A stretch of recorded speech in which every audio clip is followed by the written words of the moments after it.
मिथिंगायारि सम्पद आरो सुबुं माहारि मोन्नैबो थांनानै थानायनि बिथिंखौ आसाम सरकार आरो बिटिआर सरकारा नोजोर होनांगौ। कमलाकान्त मोसाहारि। जे बर'लेण्डआव बेबायदि बर'फ्रा आलाय-सिलाय जाथों बिसोरनि बेब'स्थाखौ राहा लानांगोन। हारियाबो थांना थानांगोन, जातियाबो थांना थानांगोन, हादोरनि सम्पतियाबो रैखा जानांगोन। बेबायदि पलिसि आसाम सरकार बिटिआर सरकार लानायखौ जों लुबैगोन। थांनाय बावैसो सान सिगां चिरां जिल्ला रुनिकाटा रेन्जनि सिङाव थानाय आयेन बेरेखा हा दखल खालामना थानाय नखरफोरखौ आसाम सोरखारा होस्रांनायनि उनाव गोबां समाजारि आफाद आरो राजखान्थि आफादनि बिबानगिरिफोरा होंगो-दोंगो मदद हैनाय आरो खौरां लाहैनायखौ नुनो मोननाय जादों। बेबादिनो दिनै indigenous tribal Sahitya Sabha of आसामनि बिबानगिरिफोरा खबर लाफैयो। जों दिनै आसामनि मोन 8 थागिबि जनजाति सुबुंनि साहित्य सभा जेरै बर' साहित्य सभा, मिसिं साहित्य सभा, कार्बि साहित्य सभा, राभा साहित्य सभा, देउरि, डिमासा, तिवा आरो गार' साहित्य सभा मोन 8 साहित्य सभानि मोनसे जथाय आफाद।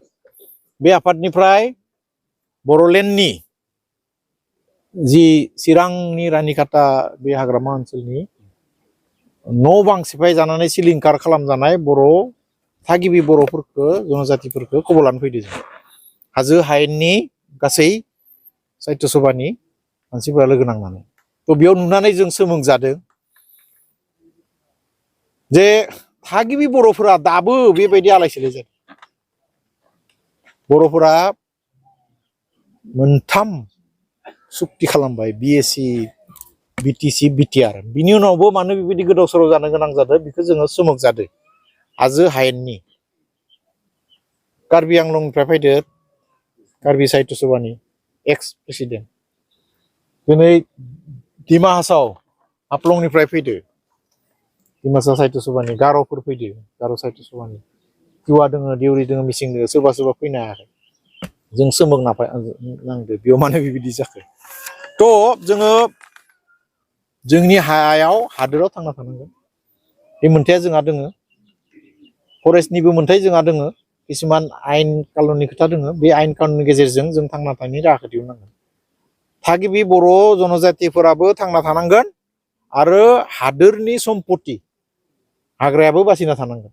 बे मोननैखौ मिलायनानै आसाम सरकार बिटिआर सरकारा मा खालामो बेखौ जों रायज्लायनानै बिथांमोननो जनायनो थाखाय मिथिनो फैदो आसलते मा जामारदो। जुदि थारैनो हा गैथारै बेयाव आलाय-सिलाय जाफैनायफोरा हा मोननांगोन। बहा होयो बे बिटिआर सरकारनि बिबान, आसाम सरकारनि बिबान। आयेनगत भाबै बेबस्था खालाम। थ' जों बे खोथाखौ दिनै टिभि पेपाराव मोनबाय थानानै जों गोबाव जाबाय फैनो हायाखै। खिन्थु दिनै फैना नुनानै जों मिथिबाय नंगौ जोंनि मानसिफोरा आलाय-सिलाय जादों। बेखौ माबोरै जों सुस्रांनो हायो बेनि बेबस्थाखौ जों आसाम सरकारनो फोरमायगोन, भारत सरकारनो फोरमायगोन, बिटिआर सरकारनो फोरमायगोन। बेखिनियाल'।